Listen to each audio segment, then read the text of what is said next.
Hello guys, Mayuri's Daily Vlog channel অন্য এটি ভিডিওলৈ আপোনালোক সকলোকে স্বাগতম জনাইছো। আজি এটা খুব ভাল খবৰ আছে, গুড নিউজ আপোনালোকৰ বাবে, মানে মোৰ বাবে, আমাৰ ঘৰখনৰ বাবে, সকলোৰে বাবে বহুত এটা ভাল খবৰ আছে। সেই কাৰণে ভাবিলো আপোনালোকক সকলোকে জনাই দিও। আজি আহিছো মই ঘৰলৈ, এয়া আমাৰ ঘৰত, এয়া ভন্টি আৰু মোৰ মা বহি আছে, মোৰ ভন্টি ৰুমি এয়া বহি আছে সকলোৱে। সেইকাৰণে আজি ভাল খবৰটো কি, আজি মানে ভাল খবৰটো মই আপোনালোকৰ লগত শ্বেয়াৰ নকৰি নোৱাৰিম, মানে বহুত এটা ইমোশনাল ভিডিও হয় একচুয়ালি ক'ব গ'লে এতিয়া। আৰু ভাল খবৰটো হৈছে আমাৰ ভন্টিৰ চাকৰি হৈছে। মানে এইটো চাকৰিটো বহুত মানুহৰে হয় ন, সেইটো বহুত ডাঙৰ কথা নহয়, কিন্তু মানে যাৰ ঘৰত চাওক আপুনি, যাৰ ঘৰত এটা চাকৰি নাই, যাৰ ঘৰত কেতিয়াও কোনো জীৱনত চৰকাৰী চাকৰি হোৱা নাই, যাৰ ঘৰত খেতি বাতি কৰি বা সাধাৰণ কিবা কৰ্ম কৰি পেলাই জীৱন যাপন চলি আছিলে, সেইখন এখন ঘৰত যদি বা সেই বংশটোত, আমাৰ বংশটোতে ক'ব গ'লে চাকৰি নাই বুলি ক'ব পাৰোঁ আমি, মানে দেই, যিকেইজন ভাই ককাই আছে সেইকেইজনৰ মাজত, আৰু তাৰ মাজত যদি কাৰোবাৰ ঘৰত যদি এটা চাকৰি হৈছে, সেইটো মানে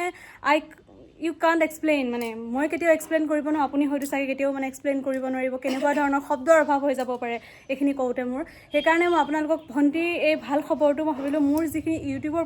পৰিয়ালবৰ্গ আছে তেওঁলোকৰ লগতো জনাওঁ। আৰু এয়া মই দেখাই দিছোঁ মোৰ ভণ্টি ৰুমি দাস, তাই কি হ'ল এতিয়া, কিহত চাকৰি হৈছে, কি ইউটিউবৰ ফেমিলিটো কৈ দে। মই BSFত চাকৰি পাইছোঁ, SSC থ্ৰুদি। তাই SSC GD যি আছিলে, SSC GD যিটো এক্সাম কণ্ডাক্ট কৰে, সেই এক্সামটোৰ আণ্ডাৰত তাই BSFত মানে পাইছে। আৰু BSF ছেক্টৰত চবৰ এটা ছেক্টৰ থাকে ন, BSF CRPF কিবা কিবি হতত পায়, তাই BSFত পাইছে। সেইটো এটা বহুত ডাঙৰ সপোন, মানে সপোন আছিলে তাইৰ, মানে বিশেষকৈ ছোৱালী মানুহ হৈ পেলাই মানে সেইটো সপোন নাথাকে নহয়নে গাইজ, ছোৱালী মানুহৰ মানে জেনেৰেলি বেলেগ জব কৰাৰ সপোন থাকে। তাইৰ সপোন আছিলনে বাৰু এইটো আগৰ পৰাই? মই সৰুৰ পৰাই ভাবি আছিলোঁ কি মই এনেকৈ মানে ডিফেন্স লাইনতে জব কৰিম বুলি পেলাই।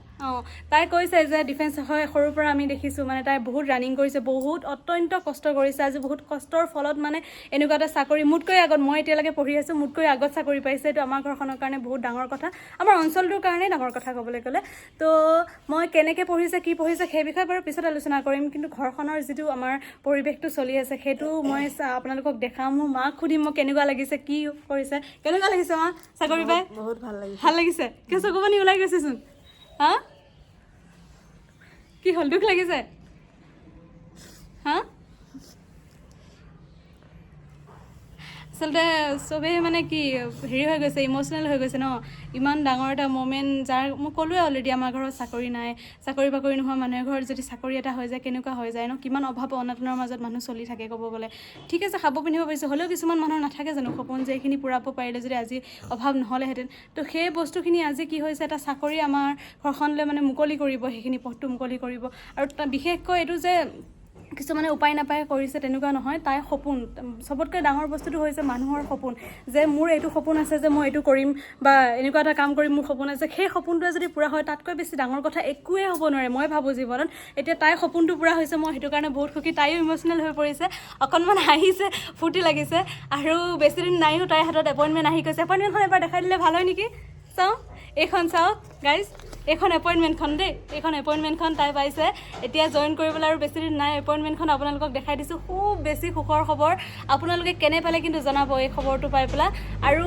নেক্সট ভিডিঅ'ত আপোনালোকক দেখাম কি কি পেকিং চেকিং চলিব। এতিয়া আমাৰ বেছি নাই, সময় নাই, যিহেতু যাবলৈ সময় আহিছে, বিহুৰ পিছতে তাই যাবগৈ লাগিব। সেইকাৰণে পেকিং কৰা বা কিবা কিবি আমি গোটেইখিনি ভিডিঅ'ত দেখাবলৈ চেষ্টা কৰিম, যিহেতু এইটো আমাৰ কাৰণে বহুত ডাঙৰ কথা। সেইকাৰণে মই আশা কৰোঁ ভিডিঅ'টো আপোনালোকে ভাল পালে, আৰু ভিডিঅ'টো যদি ভাল পালে তেতিয়াহ'লে কমেণ্ট কৰিব কেনে পালে, আৰু তাই কেনেকৈ পঢ়িছিল, কি পঢ়িছিল, গোটেইখিনি মই আপোনালোকক জনাবলৈ চেষ্টা কৰিম। যদি আপোনালোকে বিচাৰে যে তাই কেনেকৈ পঢ়িছিল, কি পঢ়িছিল, সকলোখিনি ক'ব লাগে, তেতিয়াহ'লে এটা লং ভিডিঅ' মই আনিম। কিন্তু তথাপিতো অকণমান লাষ্টত মই সুধিবলৈ চেষ্টা কৰিম, পঢ়া শুনা কেনেকৈ কৰিছিলি কচোন, অকণমান কৈ দে, মানুহে যাতে ইউটিউবৰ ফেমিলিটোৱে গম পায়। মই ইউটিউবৰ পৰাই পঢ়িছিলোঁ, আৰু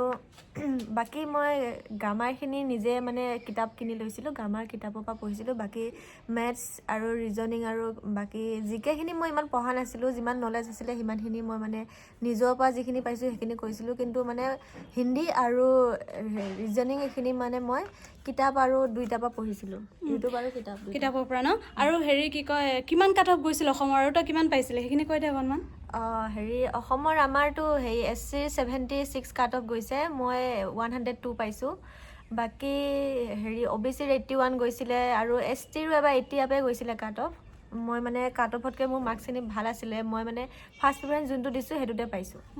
মানে ইয়াতে কি হয় আপোনাৰ যে আপুনি যদি প্ৰিফাৰেঞ্চ যিটো দিয়ে ধৰি লওক আপুনি CRPFত দিব পাৰে আপুনি BSFত দিব পাৰে কিন্তু আপোনাৰ মাৰ্কটো যদি ভাল নাথাকে তেতিয়াহ'লে আপুনি যিটো প্ৰিফাৰেঞ্চ দিছে সেইটো নাপাবও পাৰে ডাঙৰ কথা নহয় কিন্তু মাৰ্কটো যদি আপোনাৰ ভাল থাকে তেতিয়াহ'লে আপুনি যিটোতে প্ৰিফাৰেঞ্চ দিছে আপোনাৰ CRPFত বোলে চাকৰি কৰাৰ ইচ্ছা আছে বা BSFত যিটো স্পেচিফিক আপোনাৰ ইচ্ছা আছিলে সেইটো আপুনি পূৰণ কৰিব পাৰে আৰু তাই মই নিজৰ ভণ্টি বুলি পেলাই নহয় দেই এজনী ভাল ছোৱালী পঢ়া শুনাত ভাল তাই বহুত ভাল মাৰ্কছ লৈ পেলাই তাই HSও পাছ কৰিছে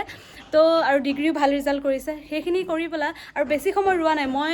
মোতকৈ তাই সৰু ভালেখিনি আৰু তাই ডিগ্ৰী কৰি পেলাই মাত্ৰ এবছৰ প্ৰিপেৰেশ্যন কৰি তাৰ লগতে জব পাৰিছে মানে ৰিচেণ্ট মানে বেছি সময় এবছৰ নহয় এবছৰতকৈও কম সময় আছিল সেইখিনি সময়তে পঢ়ি ধুনীয়াকৈ চাকৰি পাই গৈছে আৰু মাৰ্কছো চাওক মাৰ্কছো মানে বহুত কম মাৰ্কছ নহয় 78 য'ত কাট অফ গৈছে তাত আপোনাৰ যদি 102 মাৰ্কছ পাইছে মানে অসমৰ ফালৰ পৰা তো ভাবক বহুত এটা ভাল মাৰ্কছ পাইছে তাকো SSC নিচিনা এটা ইমান ডাঙৰ এক্সাম SSC এক্সামটো আপোনালোকে নিশ্চয় যোনে যোনে দিছে অসমৰ পৰা তেওঁলোকে জানে SSC এক্সামটো কিমান বেছি টাফ এক্সাম হয় কিমান হাৰ্ড প্ৰিপেৰেশ্যন লাগে কিমান ডেডিকেশ্যন লাগে তো গোটেইখিনি ডেডিকেশ্যন আৰু বেলেগ জব আৰু ডিফেন্সৰ জব বহুত বেলেগ হয় কাৰণ বেলেগ এটা জবত আপুনি জাষ্ট এক্সাম এটা ক্লিয়াৰ কৰাৰ বহুত ডাঙৰ কথা নহয় মই সেইটো আপোনালোকক জাজ কৰা নাই বাট এক্সাম এটা ক্লিয়াৰ কৰাটোৱে কিমান ডাঙৰ কথা হয় তাত এক্সাম উইথ ৰানিং উইথ আপোনাৰ হেৰি হয় কি কয় মেডিকেল হয় তো গোটেই তিনিটা বস্তু আপোনাৰ ক্লিয়াৰ কৰাটো বৰ এটা সহজ কথা নহয় কিন্তু আৰু বিশেষকৈ চাওক নিজৰ জীৱনটো মানে ডিফেন্স লাইনত গ'লে আপুনি নিজৰ ঘৰ এৰি থাকিব লাগিব আপুনি নিজৰ পৰিয়ালবৰ্গ নিজৰ দেশ মানে দেশৰ বৰ্ডাৰত থাকিব লগা হয় BSF বৰ্ডাৰ ছিকিউৰিটি ফ'ৰ্চ যিটো আপুনি ঘৰ দুৱাৰ এৰি থাকিব লাগিব এটা ডাঙৰ ছেক্ৰিফাইচ হয় নহয় জানো আৰু তেনেকুৱা ধৰণৰ জব নিজৰ সপোন হোৱাটো আচলতে বহুত ডাঙৰ কথা মানে চবেই সাহসে কৰিব নোৱাৰে মই ভাবোঁ বহুত মানুহে সাহস কৰিব নোৱাৰে যে মই BSFত চাকৰি কৰিম মই CRPFত কাৰণ চবেই বিচাৰে ঘৰত থাকি ঘৰৰ ওচৰত থাকি জব কৰাটো তো তেনেকুৱা ডাঙৰ এটা সপোন হোৱাটো মানুহৰ ভাগ্যৰ কথা আৰু তেনেকুৱা ধৰণৰ এটা সপোন থকাৰ পিছত সেই সপোনটো পূৰা হোৱাটো এটা বহুত ডাঙৰ কথা আৰু আপোনালোকে যদি বিচাৰে যে কেনেকৈনো পঢ়িছিলে তাই মই ক'লোৱে 102 মাৰ্কছ বহুত ভাল মাৰ্কছ পাইছে মেডিকেল খুব ধুনীয়াকৈ মেডিকেলি ফিট আহিছে ক'তো প্ৰব্লেম অহা নাই তাই মেডিকেলত দেই ক'তোৱে প্ৰব্লেম অহা নাই তো মেডিকেলতো বহুত ধুনীয়াকৈ ক্লিয়াৰ হৈ যায় এতিয়া এপইণ্টমেণ্ট হাতত পাইছে আৰু কেইদিনমান আছে তাৰপিছতে তাই জইনিং লেটাৰ আহি গৈছে জইনিং হৈ যাব তো আপোনালোকে যদি বিচাৰে তাই কেনেকৈ পঢ়িছিলে কি পঢ়িছিলে যদি বিচাৰে তেতিয়াহ'লে মই নেক্সট এটা ভিডিঅ'ত আপোনালোকক গোটেইখিনি ধুনীয়াকৈ ক'ম ক'ত কেনেকৈ পঢ়িব লাগে কি কৰিব লাগে তাই ধুনীয়াকৈ ক'বিনে বাৰু ধুনীয়াকৈ অঁ ঠিক আছে ধুনীয়াকৈ আপোনালোকৰ তেতিয়া সহায় হ'ব কাৰণ ইমান ভাল মাৰ্কছ এটা পাইছে তো জানিব মন যায় নহয় জানো মই সেইখিনি ইউটিউবৰ পৰিয়ালটোক মই সহায় কৰিব বিচাৰোঁ বা নজনাজনক মই এক্সাম হ'ব এতিয়া বেছি দিন নাই হয় এক্সাম হ'ব নটিফিকেশ্যন ওলাই গৈছে নেকি নেক্সটৰ কাৰণে এডমিট কাৰ্ড আহি গৈছে নেক্সট এক্সামৰ কাৰণে মানে এক্সাম হ'ব বেছি দিন নাই তো যিখিনি টিপছ লাগে শ্বৰ্ট টিপছ আপোনালোকে তাৰ দ্বাৰা এক্সামটো সোনকালে ক্ৰেক কৰিব পাৰে কি কৰিব লাগে নালাগে গোটেইখিনিৰ ওপৰত মই এটা ভিডিঅ' বনাম তো এইটো আমাৰ কাৰণে বহুত ডাঙৰ কথা আপোনালোকে আশীৰ্বাদ কৰিব তাই যাতে আগুৱাই গৈ থাকে আৰু ইমান ডাঙৰ এটা জব মানে এনেকুৱা এটা জব মানে ডিফাৰেণ্ট হয় আৰু নহয় জানো BSF জবটো তো তেনেকুৱা এটা জব কৰিবলৈ গৈ আছে তাইক আশীৰ্বাদ কৰিব যাতে ভালে কুশলে থাকে সুস্থ হৈ থাকে আৰু আমাৰ দেশখনক যাতে মানে আমাক সুৰক্ষা দিব পাৰে কাৰণ চাওক ঘৰত বহি থকা চাকৰি কৰা এটা বেলেগ বস্তু আৰু আমাক যাই পেলাই আমি BSFখিনি CRPFখিনি বা এইখিনি ডিফেন্সৰ লাইনখিনি মানুহখিনি আছে কাৰণহে আমি ঘৰত সুস্থ হৈ বহি আছোঁ আজি মানে সুস্থ মানে কি ভালকৈ বহি থাকিব পাৰিছোঁ নহ'লে বৰ্ডাৰত যদি কিবা এটা অশান্তি হৈ থাকে কিবা এটা এটেক হয় বাহিৰৰ পৰা আমি যেন শান্তিত থাকিব পাৰিম তো সেই শান্তিটো ছিকিউৰিটিটো আমাক এনচিয়'ৰ কোনে কৰিছে এই BSFৰ যিখিনি যুৱক যুৱতী আছে BSFত যিখিনি কাম কৰিছে সেইখিনি আমাক এনচিয়'ৰ কৰিছে যে আমি ছেফ থাকিব পাৰোঁ আমি ছেফলি আছোঁ তেওঁলোকৰ কাৰণে পুলিচ হওক BSF হওক এইখিনিৰ কাৰণে তো আশীৰ্বাদ কৰিব তাই সুস্থ থাকক আৰু তাই সোনকালে ভালকৈ চাকৰি জইন কৰক আৰু নেক্সট ভিডিঅ' আহি আছে তাৰ ওপৰত তাৰ বাবে চাই থাকিব ভিডিঅ'টো শ্বেয়াৰ কৰি দিব লাইক কৰি দিব কমেণ্ট কৰিব আজিলৈ ইমানে ধন্যবাদ